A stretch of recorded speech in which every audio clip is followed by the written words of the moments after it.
నమస్తే. నేను డాక్టర్ ఆదిత్య రంగనాథ్ వెంపల. ఈ కాలంలో చాలామంది షుగర్‌తో బాధపడే వాళ్ళు మనం చూస్తూనే ఉన్నాం. మన ఇంట్లో వాళ్ళు కూడా చాలామంది ఉండుంటారు. చెప్పాలంటే ప్రతి 10 మందిలో కనీసం ఒక 5-6 మందైనా ఇప్పుడు షుగర్ వ్యాధితో బాధపడుతున్నారు. ఇంకా ఎక్కువ మంది కూడా ఉన్నారు. అయితే చాలామందికొచ్చే డౌట్ ఏంటి అనంటే, ఇప్పుడు రైస్ మానేయాలా? అలానే రైస్ మానేసి చపాతీలని వాటికి వెళ్ళాలా? తర్వాత మిల్లెట్స్ అంటున్నారు వాటికి వెళ్ళాలా? అని చాలా డౌట్లున్నాయి. ఈరోజు టాపిక్ అదే. మనం దాని గురించి డీటెయిల్‌గా మాట్లాడుకోబోతున్నాం. అన్నం మానేయాలనంటే తరతరాలుగా మనకి అలవాటయింది. మనకి డైజెషన్‌కి ఈజీగా ఉండేది అన్నమే. అది కాకుండా కొత్తది ఏది ట్రై చేసినా కూడా అది మన ఒంటికి కొత్తదే కాబట్టి డైజెషన్‌కి కొంత అలవాటు పడడానికి చాలా టైం పడుతుంది. అలాగే ఒకవేళ వయసు పైబడిన వాళ్ళలో అరుగుదల శక్తి మామూలుగానే న్యాచురల్‌గానే తగ్గుతుంది.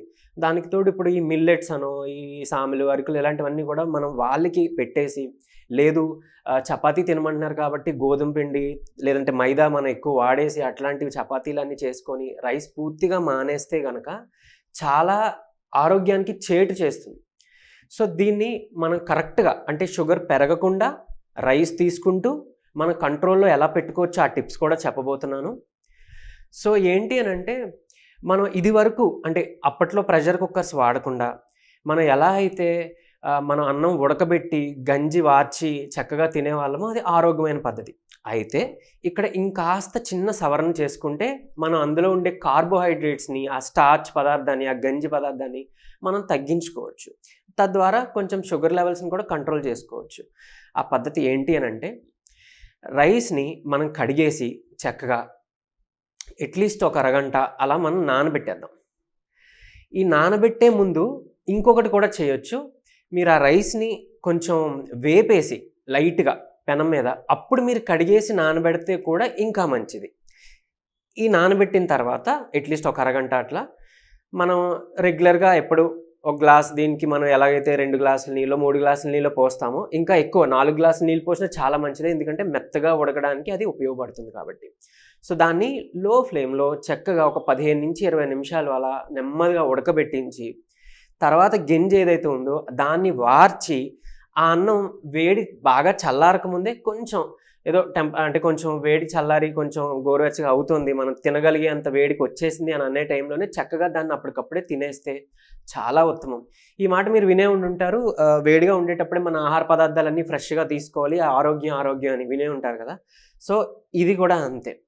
ఆహ్, అలాగని కనీసం అట్‌లీస్ట్ ఒక లేట్ అయింది అని అన్నా కూడా గంట, గంటన్నర కన్నా మించకుండా తీసుకుంటే చాలా ఫ్రెష్‌గా అది చాలా మంచిది. ఇకపోతే ఈ వార్చిన గెంజి కూడా మనం చాలా ఉపయోగాలున్నాయి. దాన్ని కూడా మనం వాడుకోవచ్చు. దాన్ని కూడా పడేయాల్సిన అవసరం లేదు. ఆ గెంజితో మనకెప్పుడైనా ఒకవేళ జ్వరం వచ్చిందనుకోండి, ఆ టైంలో తీసుకుంటే మీ ఒళ్ళు చక్కగా చల్లబడి, పొట్టకి చల్లగా అనిపిచ్చి మీకు చలవ చేస్తుంది. వెంటనే మీకు ఆ ఫీవర్ నుంచి, ఆ జ్వరం నుంచి బయటపడడానికి ఉపయోగపడుతుంది. అలానే దీన్ని మనం గెంజిని మొక్కలకు కూడా వేయొచ్చు. చాలా మంచిగా పెరుగుతాయి. మన ఇంట్లోనే చాలామంది పెంచుకుంటా ఉంటారు కదా! కాయగూరలనో, లేకపోతే పూల మొక్కలనో దానికి వేయొచ్చు. లేదు అనంటే చాలామంది ఈ ఎండాకాలంలో వాటిలో వేడి వల్ల కూడా కొంతమందికి జుట్టు రాలిపోవడం చూస్తుంటాం. సో, అలాంటి వాళ్ళకి కూడా చక్కగా ఇది ఒక బాటిల్‌లో స్ప్రే బాటిల్‌లో అలా వేసేసుకొని గెంజిని మనం హెయిర్‌కి స్ప్రే చేసుకుంటే కూడా జుట్టు చాలా బాగా పెరుగుతుంది. లేదు అనంటే మీరు వాడే షాంపూస్‌లో వాడుకోవచ్చు. లేదంటే మీరు వాడే ఆయిల్స్‌లో జుట్టుకి ఆయిల్ రాసే ఆయిల్‌లో కూడా ఇది మిక్స్ చేసుకొని ఈ గెంజి వాటర్‌ని మీరు అలా యూజ్ చేసుకోవచ్చు. తర్వాత చాలామందికి గ్యాస్ట్రిక్ సమస్య ఉంటుంది. పొట్టలో కొంచెం మంటగా అనిపించడం అలా. అలాంటప్పుడు కూడా మనం చక్కగా ఈ గెంజి తీసుకుంటే కూడా వెంటనే చాలా కూలింగ్ ఎఫెక్ట్ ఇస్తుంది. సో, ఇంత ఉపయోగాలున్నాయి. మనం పడేయాలనుకున్న గెంజి చూసుకుంటే. ఇకపోతే ఈ రైస్‌ని ఇలా వాడుకోవడం వల్ల కార్బోహైడ్రేట్స్ మనం తగ్గించుకోగలుగుతాం. సో, మన షుగర్ లెవెల్స్ కంట్రోల్ చేసుకోబోతాం. ఇంకొకటి ఏంటి అనంటే చాలామందికి ఉండే అపోహ పూర్తిగా రైస్ మానేసి వేరే ఏదైనా అరికెలు, సామెలని ఇలాంటి మిల్లెట్స్ తీసుకుంటున్నాం సార్. లేకపోతే జొన్నలతో మనం రొట్టె చేసుకుంటున్నాం. లేదంటే మైదా పిండి అట్లా యూజ్ చేసి మనం చపాతీలు చేసుకొని తింటున్నాము. సో, షుగర్ కంట్రోల్ చేసుకోవాలి కదా! అన్నం మానేయమన్నారు మా డాక్టర్లు అని చెప్తుంటారు.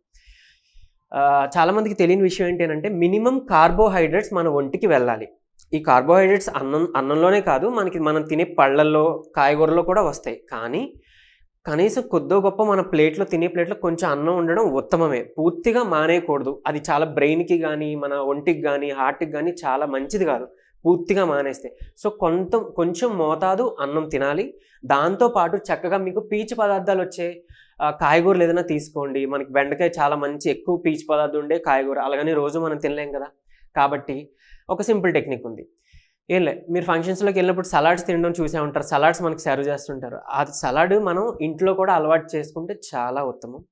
ఒక కప్పు చాలండి. కీరా దోసకాయలు తెచ్చుకోండి, ఒక కప్పు చక్కగా సన్నగా తరిగి అన్నం తినే ముందు మీరు ఒక కప్పు తింటే చాలా మంచిది. లేదు, దాంట్లో కొంచెం క్యారెట్ యాడ్ చేయొచ్చు, లేదంటే మొలకలు యాడ్ చేయొచ్చు, దానిమ్మ గింజలు వేసుకోవచ్చు. ఇంకా చెప్పాలి అని అంటే మీరు చక్కగా ఒక మిరియాల పొడి, అలానే నిమ్మరసం చక్కగా ఈ సలాడ్ మీదే కొంచెం జల్లేసుకొని చక్కగా సలాడ్ తినేసి ముందు ఈ పీచు పదార్థం ఉండే ఫైబర్ అంతా మన ముందు పొట్టలోకి వెళ్ళాలి. తద్వారా డైజెషన్ బాగా జరుగుతుంది. ఎవరికైనా కాన్స్టిపేషన్ ప్రాబ్లం ఉంది, మలబద్ధకం ప్రాబ్లం ఉందన్నా కూడా దీని ద్వారా మనకి క్యూర్ అయిపోతుంది. సో ముందు అది తిన్న తర్వాతే అన్నము కూర తినాలి. సో ఇలా తీసుకుంటే మనకి చాలా ఉత్తమం. ఇంకొకటి, ఖచ్చితంగా అన్నంలో ఒక 2 చెంచాలు నెయ్యినా కలుపుకోండి. ఆ మధ్యలో చాలా ఫాల్స్ ప్రోపగండా నడిచింది, నెయ్యి తింటే కొలెస్ట్రాల్ వస్తుందని. అవును, నెయ్యి తింటే కొలెస్ట్రాల్ వస్తుంది, గుడ్ కొలెస్ట్రాల్ వస్తుంది. సో మంచి కొలెస్ట్రాల్ ఎప్పుడైతే మన ఒంటికి తీసుకున్నామో చెడు కొలెస్ట్రాల్ ఆటోమేటిక్గా తగ్గడం మొదలవుతుంది. సో నెయ్యి తీసుకోండి, 2 చెంచాలు నెయ్యి కలుపుకోండి.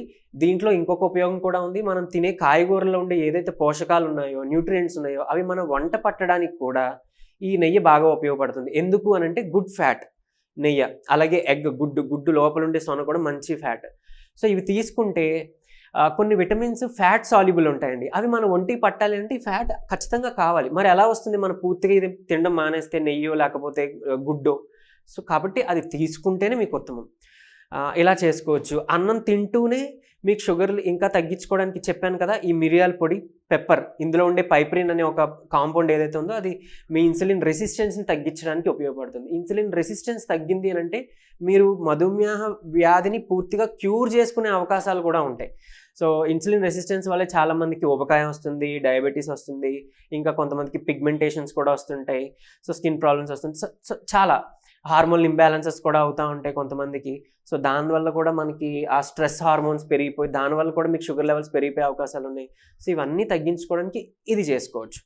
ఇకపోతే మన ఇంట్లో దొరికే దాల్చిన చెక్క తెలుసు కదా, బిర్యానీలో వేసుకునే స్పైస్.